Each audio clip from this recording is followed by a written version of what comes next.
Okay, guys. So, on this video, I'm going to go over the entirety of Civil Rights Unit, lecture notes, and then I'll upload this one today, which was going to be on the 25th, Wednesday. And then after spring break, I'm going to go over what we're going to do after the civil rights and how we're going to have an assessment on it. So, in the 50s and 60s, the civil rights started off really with the Montgomery bus boycott, where Rosa Parks simply refused to give up her seat and was put into jail because of it.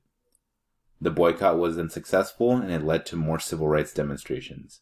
And this is around the time that, after this event happened, that Martin Luther King Jr. rose to national fame. So this is when he first showed up on the board. The philosophy behind this was nonviolent resistance and civil disobedience, meaning that we're breaking laws, but they're unjust laws, and we can be civil about it. The Southern Christian Leadership Conference was a network of African Americans, and then another one of these was the Student Nonviolent Coordinating Committee, where college students sit in at segregated lunch counters.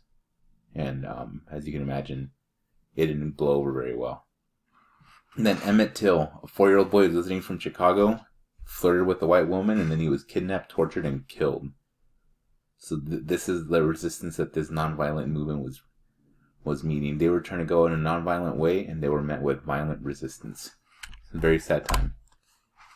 And then around this time was around the time that white flight came up. This is what was going on. So middle class whites started moving out of the suburbs, and then businesses followed them. So because a lot of the businesses moved out, there was less and less money in those older communities that now only had, like, for example, African Americans. The urban areas began to decay. So then poor minorities moved into the cities, but when they did that, they were met with types of segregation. One of which was de jure segregation, which was segregation by law. So, example, the Jim Crow laws, and then the de facto segregation. Segregation was that was custom by the people, where they would segregate themselves. Meaning, like, if you were an African American and you hung out with 5 African Americans, but because they were your friends and that's who you wanted to hang out with, that was de facto. When it was by law, it was Jim Crow law. Sorry. Then Brown versus the Board of Education. In 1954, it overturned Plessy versus Ferguson, which said at first that separate but equal was okay. Now, separate is inherently unequal and schools must desegregate. But however, there was no timeline for that, so it had to make a change, but they didn't give them a deadline of when it should have happened. So the schools took their time, unfortunately. Then, guys, the Freedom Riders rose up. The Supreme Court banned segregated buses, and young people, which were then became known as the Freedom Riders, tested the ruling by riding 2 buses in the South. And remember, guys, this was a nonviolent movement, but they were met with violence, which was sad. Then, guys, Children's Crusade. In Birmingham, 2 children crusades, which were marches, met with violence and arrests. President Kennedy then demanded Congress to pass a civil rights bill. So then, guys, there was this march on Washington. Dr. King led marchers to Washington, D.C. and said his I Have a Dream speech. Unrest followed. 4 children were killed in Sunday school class at 16th Street Baptist Church. And then, guys, as this violence continued, President Johnson signs the Civil Rights Act of 1964, which banned discrimination in public accommodations. Essentially, what it did was it ended the Jim Crow laws. It established the Equal Employment Opportunity Commission, which fought workplace discrimination. Then, guys, that summer, Freedom Summer, drive to register African Americans in the South, volunteers were beaten and killed. So while this movement was trying its hardest to get moving in a nonviolent way, it just was met with violence the entire time. Then, guys, as 1965 came around, the Watts riots happened. People were arresting a black man, and a crowd gathered. Backup was called. The riot broke out, and ended up with 34 people killed. And that sort of is like the trigger of what happened 2 years later, which was the race riots, which occurred in over 100 cities. And then, unfortunately, guys, in 1968, Dr. Martin Luther King was assassinated, which ended up with even more riots. So this movement that was supposed to be nonviolent just turned violent now from all possible angles. Then, guys, there was a crisis at Central High School in Little Rock, Arkansas, where 9 black students attempted to integrate at Central High School. Eisenhower then had to have them escorted by the National Guard because they were just being met with way too much resistance, and at one point they were not even going to be let into the school. Then, guys, march from Selma to Montgomery, Alabama.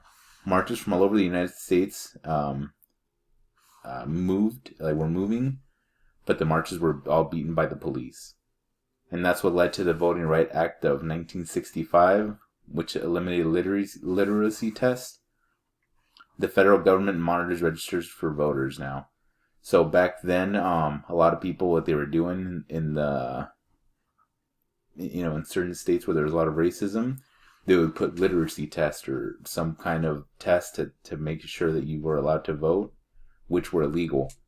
So that's why they were able to suppress African American voters, because if you failed this test on stuff and subjects that African Americans didn't know anything about, then they weren't allowed to go vote. So their votes were they were disenfranchised is the correct term.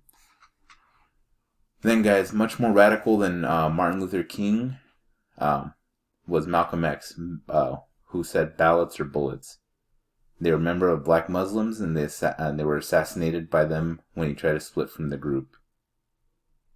The NAACP then offered officers assassinated in his driveway, and then it takes 30 years to convict the shooter. So even though they knew who the shooter was, it took 30 years because no one wanted to prosecute the killer. So it was a very sad and very difficult time, especially for people of color like African Americans. Then, guys, Stokely Carmichael. He became an eventual Black Power activist. First, the leader of the Student Nonviolent Coordination Committee.